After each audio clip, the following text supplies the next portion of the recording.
वबिही नस्तईन अम्मा बाद क़ाल नबिय्यु सल्लल्लाहु अलैहि वसल्लम वर्रजुलु राइन अला अहली बैतिही व हुवा मस्ऊलुन अन्हुम वल मरअतु राइयतुन अला बैति बालिहा व वलदिही व हिया मस्ऊलतुन अन्हुम।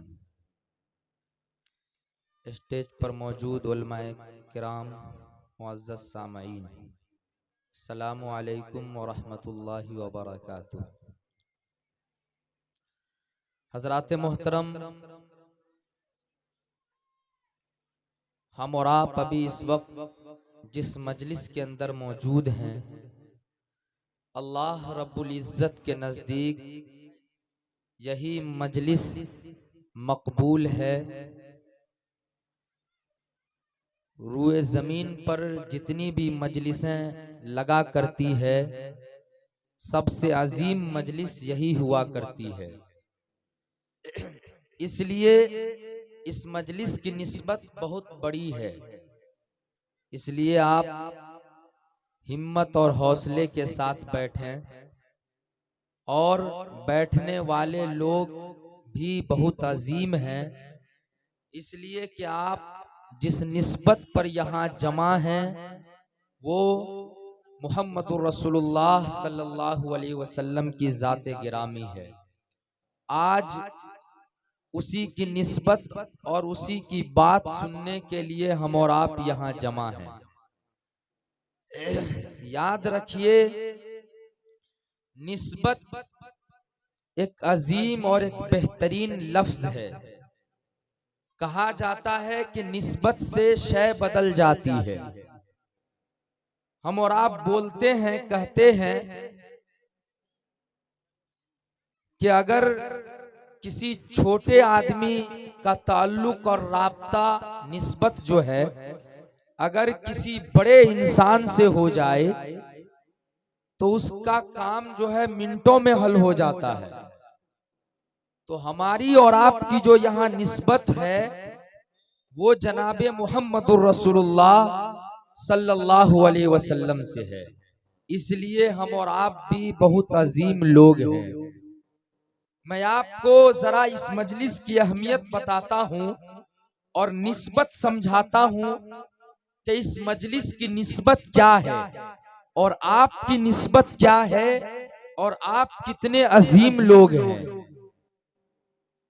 चिमनी भट्टी जिसके अंदर से ईंट तैयार की जाती है, ईंट भट्टी के अंदर से ईंट तैयार की जाती है। एक भट्ठा है जिसके अंदर से ईंट तैयार की गई है। अगर उस भट्टी से निकली हुई ईंट का इस्तेमाल सड़क बनाने में कर दिया जाए, सड़क बना दिया जाए, तो उस ईंट की कोई कदरो कीमत नहीं है, कोई वकार नहीं है, कोई मर्तबा नहीं है। क्यों जानते हैं कि उस ईंट के ऊपर हर तरह के लोग चल रहे हैं, पाक भी नापाक भी, इंसान भी, जानवर भी, पांव पैदल भी, चप्पल जूता पहन के भी, हर तरह के लोग उस ईंट का इस्तेमाल कर रहे हैं। कोई इज्जत नहीं है। लेकिन अगर उसी भट्टी से निकली हुई ईंट का इस्तेमाल अगर मस्जिद के अंदर कर दिया जाए और मस्जिद की दीवार खड़ी कर दी जाए, अब वो ईंट इज्जत वाली हो जाती है, अब वो ईंट कद्र वाली हो जाती है, अब वो ईंट मर्तबा वाली हो जाती है। अब उस ईंट के ऊपर कोई नापाक इंसान कदम नहीं रख सकता है। अब उस ईंट के ऊपर कोई चप्पल और जूता पहनकर कदम नहीं रख सकता है। यह है निस्बत के भट्टी एक है, एक भट्टी से ईंट को निकाला है। अगर सड़क बनाने में कर दिया गया तो ईंट बेइज्जत हो गई, और अगर उसी ईंट का इस्तेमाल अगर मस्जिद के अंदर कर दिया गया है तो ईंट इज्जत वाली हो जाती है। एक दरख्त को आप काटें, उससे आप कुर्सी तैयार करें, लकड़ी की कुर्सी तैयार करें, दरख्त एक है, एक हिस्से से आप कुर्सी तैयार करें, उस कुर्सी की कोई इज्जत नहीं है, कोई मकाम और मर्तबा नहीं है, कोई अहमियत नहीं है। क्यों जानते हैं? उस कुर्सी पर हर तरह के लोग बैठ रहे हैं, पाक भी नापाक भी, जो जहां चाहा उसी जगह पर उस कुर्सी का इस्तेमाल हो रहा है। कोई इज्जत नहीं है, कोई मकाम और मर्तबा नहीं है। लेकिन अगर दरख्त के उसी हिस्से से कुरान पाक रखने के लिए रेहल तैयार कर दिया जाए, अब वो लकड़ी इज्जत वाली हो जाती है, अब वो लकड़ी कद्र वाली हो जाती है, अब वो लकड़ी मकाम वाली हो जाती है। मार्केट में सबसे सस्ता कपड़ा अगर कोई मिलता है तो वो पॉलिस्टर का कपड़ा है। क्या इससे सस्ता कपड़ा है कोई? पॉलिस्टर का कपड़ा सबसे सस्ता कपड़ा, कोई इज्जत नहीं, कोई मकाम नहीं। लोग तो आज उसे खरीदना तक नहीं चाहते हैं, पहनना तो दूर की बात है, कोई मर्तबा नहीं है। लेकिन अगर इसी सस्ते कपड़े से कुरान पाक रखने के लिए गिलाफ तैयार कर दिया जाए, अब वो कपड़ा इज्जत वाला हो जाता है, अब वो कपड़ा शान वाला हो जाता है, अब वो कपड़ा मकाम वाला हो जाता है। एक कारखाना है जो कागज तैयार करता है, सादा सिंपल कागज, उसका काम है सादा कागज तैयार करना। अगर उस कारखाने के निकले हुए कागज पर अगर पेपर अखबार को छाप दिया जाए तो उस कागज की कोई इज्जत नहीं है, कोई अहमियत नहीं है। लोग अखबार को खरीदा, पेपर को खरीदा, पढ़ा, जो जहां चाहा इस्तेमाल किया और फेंक दिया। लेकिन अगर उसी कारखाने के निकले हुए कागज पर अगर कुरान पाक को लिख दिया जाए, अब वो कागज इज्जत वाला हो जाता है, अब वो कागज शान वाला हो जाता है, अब वो कागज मकाम वाला हो जाता है। अब अज़हीरी को डंके की चोट पर बोलने दिया जाए कि जब ईंट की निस्बत मस्जिद से हो जाए वो शान वाली हो जाती है, लकड़ी की निस्बत रेहल से हो जाए वो शान वाली हो जाती है, कपड़े की निस्बत कुरान पाक से हो जाए वो शान वाला हो जाता है, कागज की निस्बत कुरान पाक से हो जाए वो शान वाला हो जाता है। इसी तरीके से जिस इंसान की निस्बत जनाबे मुहम्मदुर रसूलुल्लाह सल्लल्लाहु अलैहि वसल्लम से हो जाती है, वो आदमी भी शान वाला हो जाता है। तो हमारी और आपकी जो निस्बत है वो इसी बिना पर है और आज उसी निस्बत पर यहाँ जमा है। आइए समाज के लोगों, मुआशरे के लोगों, बड़ी तेजी के साथ आप सबके हवाले एक पैगाम कर रहा हूँ, एक दर्द भरा पैगाम। समाज के लोगों, मुआशरे के लोगों, हम जिस इलाके में रहते हैं, जिस बस्ती में रहते हैं, जिस सोसाइटी और समाज में जिंदगी गुजारते हैं, जिस मोहल्ले में रहते हैं, जब आप गौर करेंगे, जब आप देखेंगे, जब आप अपनी बस्ती को देखेंगे तो आपको आपके इलाके में, आपको आपके मोहल्ले में, आपको आपकी बस्ती में, आपको आपके मुआशरे में दो तरह के लोग नजर आएंगे, दो तरह के इंसान को आप देखेंगे। एक ऐसा इंसान आपको नजर आएगा जिसको अल्लाह रब्बुल इज्जत ने बेपनाह दौलत से नवाजा है, बेइंतहा दौलत का मालिक बनाया है।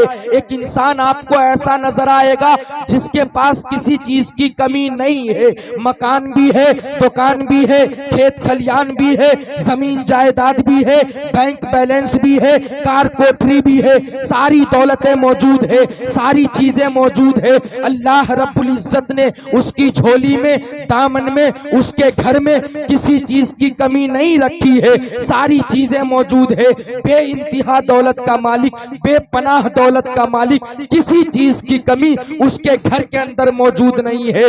मगर हाँ, सारी चीज तो है, अल्लाह ने बेपनाह दौलत से नवाजा तो है, बेइंतहा दौलत का मालिक तो बनाया तो है, सारी चीजें मौजूद तो है, सारी जरूरतों की चीजें मौजूद तो है, नेमतें मौजूद तो है, लेकिन अल्लाह रब्बुल इज्जत ने एक दौलत से उस इंसान को छीन रखा है, एक दौलत से उसको नहीं नवाजा है, सारी दौलतों का मालिक बनाया है, एक दौलत का मालिक नहीं बनाया है।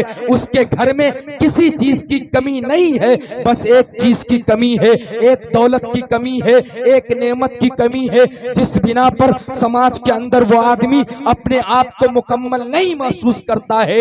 वो आदमी कहता है कि मेरे पास कुछ भी नहीं है, मैं नामुकम्मल हूँ, मैं अपाहज हूँ, मैं तन्हा हूँ, जबकि सारी चीजें, सारी दौलतें, सारी नेमतें अल्लाह रब्बुल इज्जत ने उस इंसान को दिया है, उसको नवाजा है। बस एक दौलत की कमी है, जिस बिना पर वो आदमी अपने आप को मुकम्मल नहीं समझ रहा है, अपने आप को तन्हा समझ रहा है। वो कहता है कि मेरे पास कुछ भी नहीं है, मैं नामुकम्मल हूँ, मैं मुकम्मल नहीं हूँ। लेकिन आप जब इसी समाज को देखेंगे, जब इसी इलाके को देखेंगे, तो एक ऐसा इंसान नजर आएगा जिसके पास दौलतें नहीं है, जिसके पास मकान दुकान नहीं है, खेत खलियान नहीं है, जमीन जायदाद नहीं है, बैंक बैलेंस नहीं है, कार कोठरी नहीं है, थोड़ी बहुत चीजें हैं, जिंदगी गुजर रही है, मुश्किल गुजर रही है, बहुत सारे रुपये पैसे नहीं है, लेकिन अल्लाह रब्बुल इज्जत ने उस गरीब इंसान की झोली में, उसके घर में और उसके दामन में जो है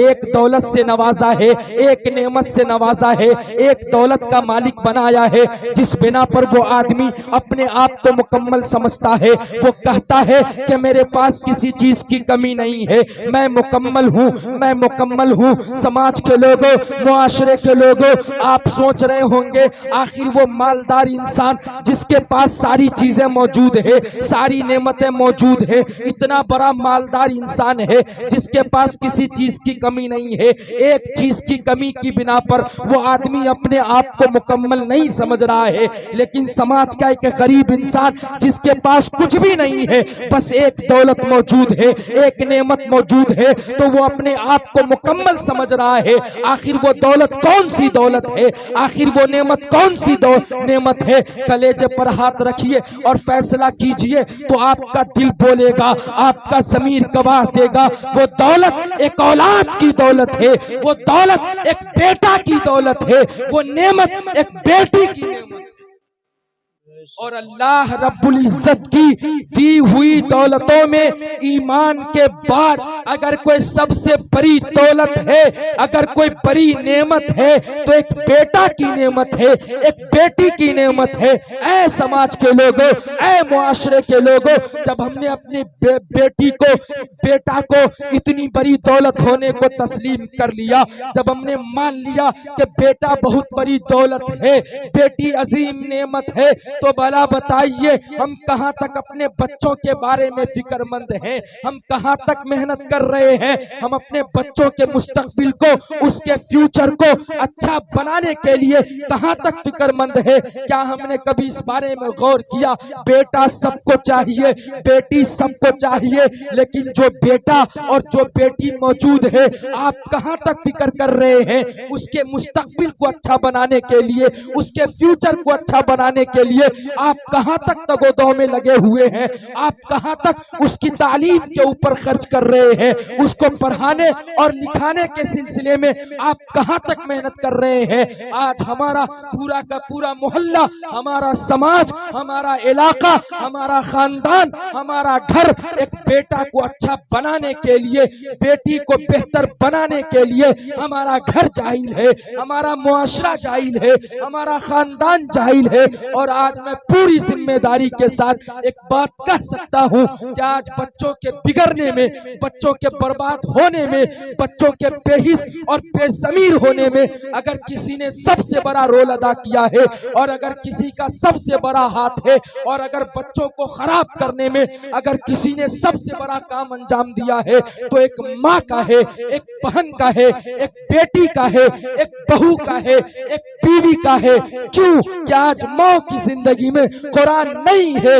माँ की जिंदगी में हदीस नहीं है, माँ की जिंदगी में रसूल की तालीमात नहीं है। यही वजह है, यही वजह है कि समाज को, इलाके को, मुआशरे को, घर को, खानदान को, जहां से बच्चा निकल के आ रहा है, जिस गोद और जिस छाती से बच्चा 2 साल 2.5 साल दूध पीता है, पलता है, बढ़ता है, परवरिश पाता है, भला बताइए जब वही गोद सोनी है, जब वही गोद उजड़ चुकी है, तो इलाके को अच्छा बच्चा कहां से मिल सकता है, मुआशरे को अच्छा बच्चा कहां से मिल सकता है। जरूरत इस बात की है कि उसको भरने की जरूरत है, उसको पुर करने की जरूरत है, कुरान से भरने की जरूरत है, हदीस से भरने की जरूरत है, रसूल की तालीमात से भरने की जरूरत है। आज माए जाहिल है, माए जाहिल है, माँ को पता नहीं है कि चोरी का माल खाना मेरे बच्चों के लिए सही होगा या नहीं सही होगा। आज माए जाहिल है, माँ को पता नहीं है। समाज के लोगों, मुआशरे के लोगों, क्या हम इस बात का जिक्र नहीं करते हैं? चाय की दुकानों में, बाजारों में, मकानों पर इस बात को कहा करते हैं कि वो देखो फला का बेटा बर्बाद हो गया, फला का पोता बेकार हो गया। अरे मियाँ वो जरा देखिए, जुम्मन मियाँ और जुमराती चचा का बेटा पूरे मोहल्ले को परेशान किए रहता है। मियाँ मैं आपसे पूछना चाहता हूँ, फला का बेटा बर्बाद कैसे हो जाता है? जुम्मन मियाँ और जुमराती चचा का बेटा बेकार कैसे हो जाता है? जुम्मन मियाँ नमाजी भी है, जुमराती चचा हाजी भी है, तब जाकर के उसका बेटा और पोता बर्बाद कैसे हो जाता है? गलती फला की नहीं है, गलती जुम्मन मियाँ की नहीं है, गलती जुमराती चचा की नहीं है, बल्कि गलती वहां हो रही है, गड़बड़ी वहां हो रही है जहां से बच्चा निकल के आया है, जिस गोद में बच्चा पलता है, बढ़ता है, फिर मुआशरे में कदम रखता है। भला बताइए जब वही गोद खाली है, जब वही गोद उजड़ चुकी है, तो इलाके को अच्छा बच्चा कहां से मिल सकता है?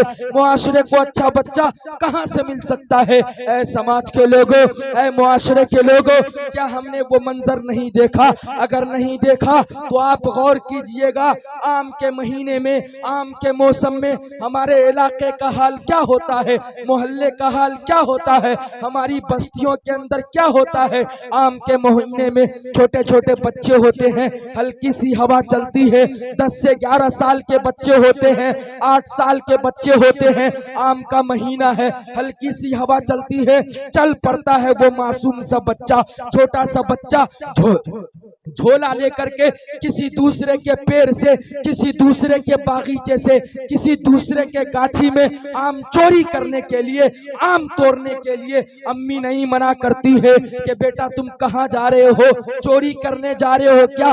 बेटा चोरी करना गलत है, चोरी मत करो। अम्मी मना नहीं करती है।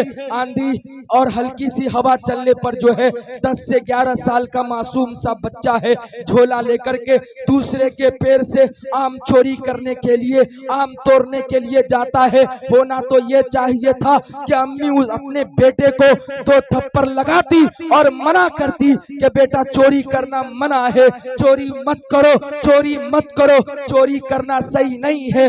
बल्कि ये नहीं होता, यहाँ होता ये है कि जब वो छोटा सा बच्चा, जब वो मासूम सा बच्चा किसी दूसरे के पेड़ से, किसी दूसरे के दरख्त से, बागीचे से आम चोरी करके लाता है, अम्मी यहाँ इतनी तेज तर्रार बैठी हुई है कि वही अम्मी जो है सुबह सवेरे फौरन उसी आम की चटनी भी बना लेती है और उसी चोरी का जो है आम का अचार भी बना लेती है और बड़े शौक से अब्बा हुजूर भी खा रहे हैं, अम्मी भी खा रही है। और खुदा न खास्ता, खुदा न खास्ता कभी मस्जिद के इमाम साहब को खाने की दावत आ जाती है तो इमाम साहब के खाने में भी वही चोरी के आम का अचार पहुंचाया जा रहा है। शाम के वक्त में जब बच्चा के पेट में दर्द होता है, अम्मी दौड़ती हुई बच्चा को लेकर मस्जिद के इमाम साहब के पास पहुंचती है।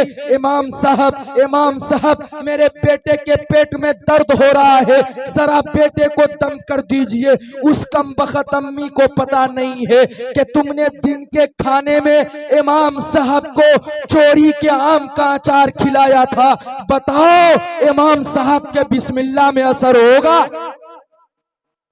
हमारा मुआशरा यहाँ जा रहा है, हमारा समाज यहाँ जा रहा है, गड़बड़ी यहाँ हो रही है, दुरुस्त इसको करने की जरूरत है। आज माओ को पता नहीं है कि चोरी का माल खाना सही होगा या नहीं सही होगा।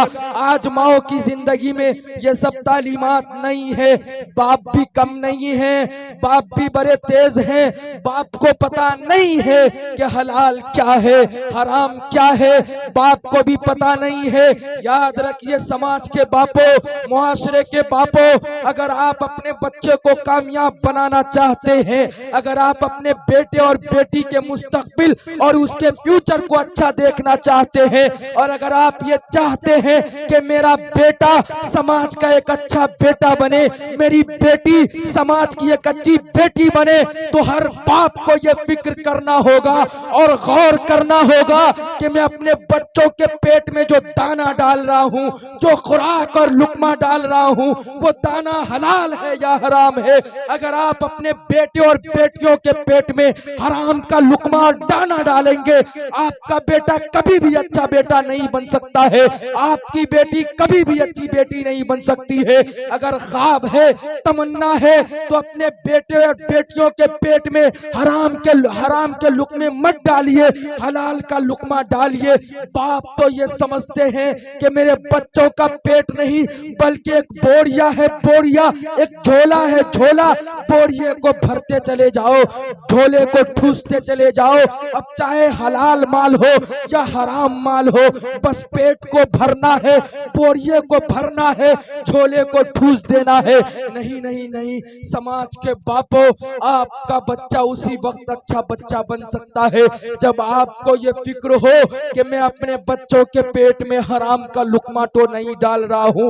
आप ये तय करें और ये फिक्र करें कि इंशाअल्लाह आज के बाद अगर अपने बेटे और बेटियों के पेट में अगर दाना और लुकमा डालेंगे तो हराम का लुकमा नहीं बल्कि हलाल का लुकमा डालेंगे। हाथ उठाइए पूरा मजमा और वादा कीजिए कि इंशाअल्लाह आज के बाद अगर बच्चों के पेट में लुकमा डालेंगे तो हलाल का लुकमा डालेंगे। हराम के क्या नुकसानात है बाप को पता नहीं है, बाप जाहिल है, हलाल क्या है, हराम क्या है। अल्लाह के रसूल अलैहिस्सलातु वस्सलाम ने सहाबा से खिताब करते हुए फरमाया था, ऐ सहाबा की जमातो, याद रखो तुम्हारे जिस्म के अंदर गोश्त का एक लौथरा है, तुम्हारे जिस्म के अंदर गोश्त का एक हिस्सा है, अगर वो बिगड़ जाए तो सब बिगड़ जाए, अगर वो संवर जाए तो सब संवर जाए। सहाबा ने आका सल्लल्लाहु अलैहि वसल्लम से इरशाद फरमाया, या रसूल अल्लाह, हमारे जिस्म के अंदर गोश्त का वो कौन सा हिस्सा है, हमारे जिस्म के अंदर गोश्त का वो कौन सा लोथरा है जिसके बारे में आप इरशाद फरमा रहे हैं कि अगर वो बिगड़ जाए तो सब बिगड़ जाए, अगर वो संवर जाए तो सब संवर जाए। आका सल्लल्लाहु अलैहि वसल्लम ने इरशाद फरमाया, वो दिल है, हाँ वो दिल है कि जब दिल बिगड़ता है सब बिगड़ जाता है, जब दिल संवरता है सब संवर जाता है। अरे मियाँ, जब दिल बिगड़ता है तो इंसान की आंखें बिगड़ती है, जब दिल बिगड़ता है तो आदमी का हाथ बिगड़ता है, जब दिल बिगड़ता है तो आदमी का ज़हन बिगड़ता है, जब दिल बिगड़ता है तो आदमी का पाँव बिगड़ता है, जब दिल बिगड़ता है तो आदमी अपने हाथ से गलत काम करता है, जब दिल बिगड़ता है तो आदमी अपने पाँव से गलत अड्डे पर चल के जाता है, जब दिल बिगड़ता है तो आदमी मस्जिद से दूर भागता है, जब दिल बिगड़ता है तो कोई शराब के अड्डे पे जाता है, जब दिल बिगड़ता है तो कोई जुए के अड्डे पे जाता है, जब दिल बिगड़ता है तो कोई अबू जहल बनता है। अरे मियाँ, जब दिल बिगड़ता है तो कोई अबू लहब बनता है, जब दिल बिगड़ता है तो कोई उतबा और शैबा बनता है। अरे मियाँ, जब दिल बिगड़ता है तब जाकर कोई यजीद बनता है, लेकिन जब दिल संवरता है तो आदमी मुत्तकी बनता है, जब दिल संवरता है तो आदमी परहेजगार बनता है, जब दिल संवरता है तो आदमी नमाजी बनता है, जब दिल संवरता है तो आदमी तहज्जुद गुजार बनता है, जब दिल संवरता है तो आदमी अल्लाह का मुकर्रब बनता है, जब दिल संवरता है तो आदमी अच्छा काम करता है। अरे मियाँ, जब दिल संवरता है तो कोई सिद्दीक़ अकबर बनता है, जब दिल संवरता है तो कोई फारूक आजम बनता है, जब दिल संवरता है तो कोई उस्मान व अली बनता है, जब दिल संवरता है तब जाकर कोई बिलाल हबशी बनता है। अब आका की बारगाह में कोई ये अर्ज करे कि या रसूल अल्लाह, दिल के बिगड़ने से सब बिगड़ जाता है, दिल के संवरने से सब संवर जाता है, तो फिर आखिर या रसूल अल्लाह ये दिल बिगड़ता कैसे है और संवरता कैसे है? तब आका की बारगाह से ये जवाब मिलता है कि जब आदमी हराम का लुकमा खाता है दिल बिगड़ जाता है, हलाल खाता है दिल संवर जाता है। आज बाप को पता नहीं है हलाल क्या है, हराम क्या है, इसलिए समाज के बापों, मुआशरे के बापों, आज के इस जलसे से सबसे पहला पैगाम ये है कि अगर आप अपने बेटे को कामयाब देखना चाहते हैं, अगर बेटी को कामयाब देखना चाहते हैं, तो खुदा के वास्ते अपने बेटे और बेटियों के पेट में हराम का दाना मत डालिए, हलाल का दाना डालिए। मजदूरी और मेहनत से कमाया हुआ रुपया और पैसा और वो दाना डालिए, तब जाकर के आपका बेटा अच्छा बेटा बनेगा। बड़ी तेजी के साथ, वक्त कम है, बस एक वाकया सुना करके मैं अपनी जगह लेता हूँ। वाकया सुनाने का असल मकसद और मतलब सिर्फ इतना है कि आज भी अगर एक माँ, एक बहन, एक बेटी अपनी जिम्मेदारी को समझ ले और एक बाप अपनी जिम्मेदारी को समझ ले, तो समाज का हर बेटा अच्छा बेटा बन जाएगा, समाज की हर बेटी अच्छी बेटी बन जाएगी। बस माओ को जो जिम्मेदारी दी गई थी, माओ को वही काम करने की जरूरत है। माओ ने अपना काम करना बंद कर दिया, बहनों ने अपना काम करना बंद कर दिया। यही वजह है कि समाज के अंदर अच्छे बच्चे पैदा नहीं हो रहे हैं। अगर एक माँ अपनी जिम्मेदारी को समझ ले तो समाज का हर बेटा अच्छा बेटा बन जाएगा, समाज की हर बेटी अच्छी बेटी बन जाएगी। बड़ा मशहूर जमाना वाकया है, दिल्ली की सरजमीन का वाकया है। दिल्ली को कौन नहीं जानता है? आपने भी दिल्ली को देखा है, हमने भी दिल्ली को देखा है, आपने दिल्ली के कुतुब मीनार को भी देखा होगा। लेकिन हाँ, आप अगर इससे पहले कुतुब मीनार को देखा होगा तो वहाँ की बुलंदी को देखा होगा, वहाँ के मेले और ठेले को देखा होगा, वहाँ के भीड़ भड़क्के को देखा होगा, वहाँ की ऊंचाई और चौड़ाई को देखा होगा। लेकिन नहीं देखा होगा, नहीं देखा होगा तो उसी कुतुब मीनार के नीचे लेटे हुए मर्दे कलंदर, मर्दे दरवेश हजरत ख्वाजा कुतुबुद्दीन काकी रहमतुल्लाह अलैह के मज़ार अक़दस को नहीं देखा होगा।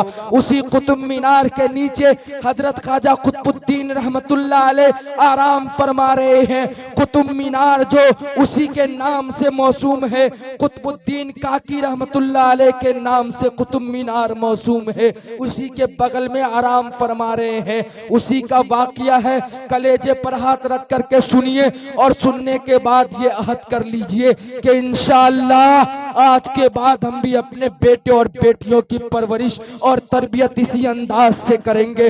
अभी हजरत कुतुबुद्दीन रहमतुल्लाह अलैह माँ के पेट के अंदर परवरिश पा रहे हैं, पैदा नहीं हुए हैं, इस दुनिया के अंदर नहीं आए हैं कि कुतुबुद्दीन रहमतुल्लाह अलैह के वालिद मोहतरम ने उसकी माँ से, अपनी बीवी से कहा कि मेरी बीवी, ये जो तुम्हारे पेट के अंदर बच्चा पल रहा है, परवरिश पा रहा है, अगर ये बच्चा लड़का की शक्ल में पैदा हुआ तो तुम इसको हाफिजे कुरान बनाना।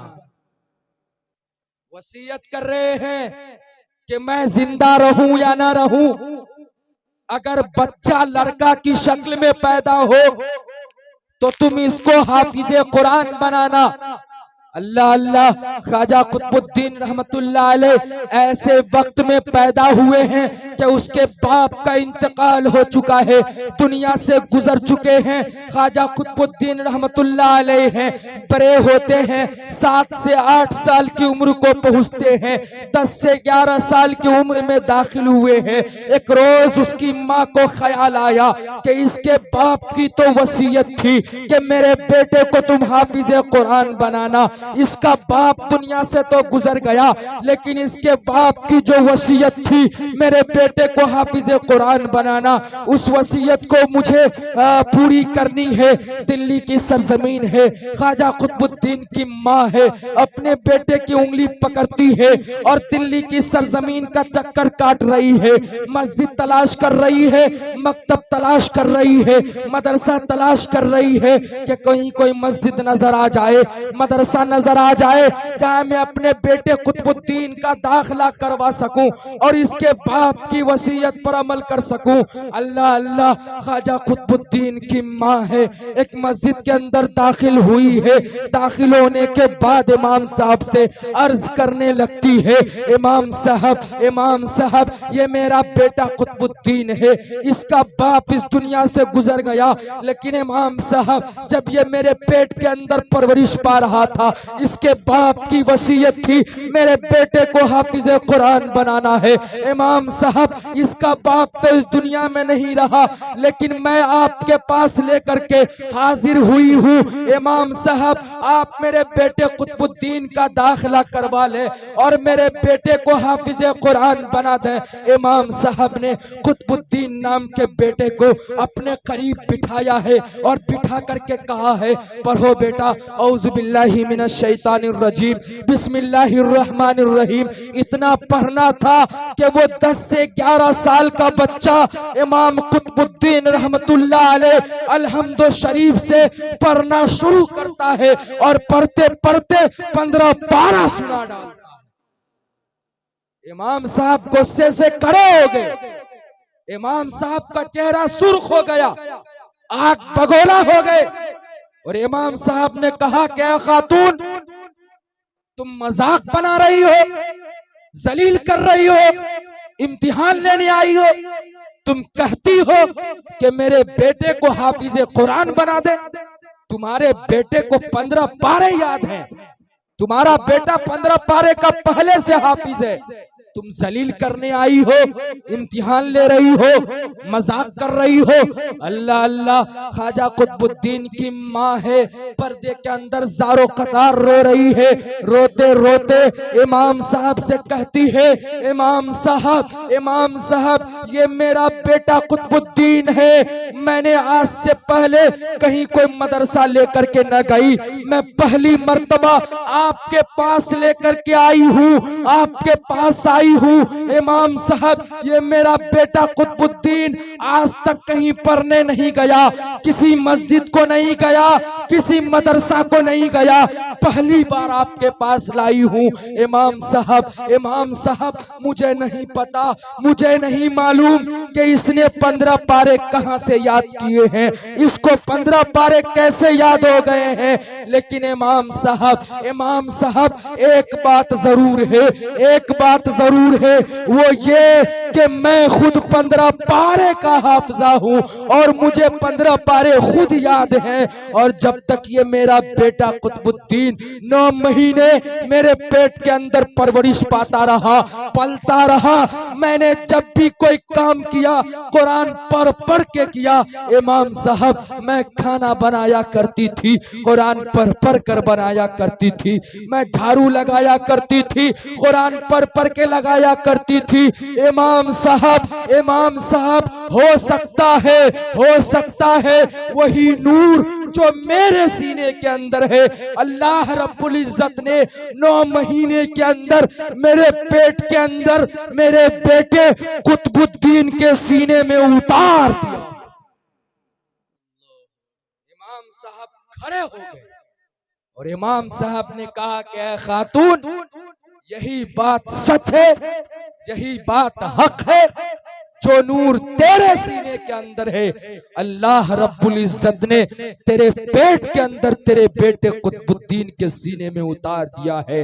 समाज के बापों, मुआशरे के बापों, आज भी अगर एक माँ, एक बहन, एक बेटी, एक बीवी, एक बहू अपनी उसी जिम्मेदारी को समझ ले और वही चिराग जलाना शुरू कर दे जो बरसों पहले माएं जलाया करती थी, तो इलाका खुद ब खुद रोशन हो जाएगा, समाज खुद ब खुद अच्छा हो जाएगा। समाज बिगड़ इसलिए गया है कि बाप ने अपना काम करना छोड़ दिया है, माओ ने अपना काम करना छोड़ दिया है।